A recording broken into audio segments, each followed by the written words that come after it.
দর্শক, একটা অত্যাধুনিক একটা চমৎকার বিষয় হইতাছে। দেখেন আসলে ভালোবাসা কই থাই, আমি আসলে চিরকৃতজ্ঞ। আমি এটা এই ঋণ কেমনে পরিশোধ করবো কোন? এই দিন ছোট ভাইরা বয়স আর কত হইব, সর্বোচ্চ 8 বছর বয়স হইব। দেখেন এই সাইকেলটা দিয়ে আসছে, একটা ভাঙা তাও সাইকেল। এই সাইকেলটা দিয়ে আসছে এই গণপতি থেকে আরো মিনিমাম 15 কিলো ভিতরে। এখান থেকে আপ ডাউন প্রায় 50 কিলো হয়ে যাবো, 45-50 কিলো এরকম হইব আপ ডাউনে।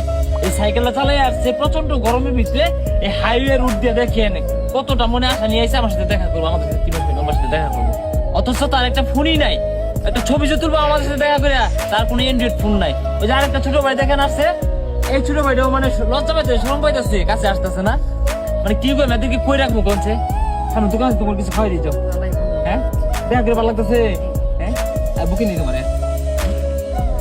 আরে তোমরা যে আসলে কও কি কমু তুমি নিয়ে, হ্যাঁ এতটা ভালোবাসো, ঘাইমা শরীর পুরোটা ভিজে গেছে। দেখেন রোদ তো আজকে ঈদের দ্বিতীয় দিন, শুক্রবার, কি পর্যন্ত রোদ উঠছে। দেখেন এই রোদ্রের ভিতরে কি একটা অবস্থা ভালোবাসা। আমি চিরকৃতজ্ঞ আপনাদের প্রতি। আসসালামু আলাইকুম।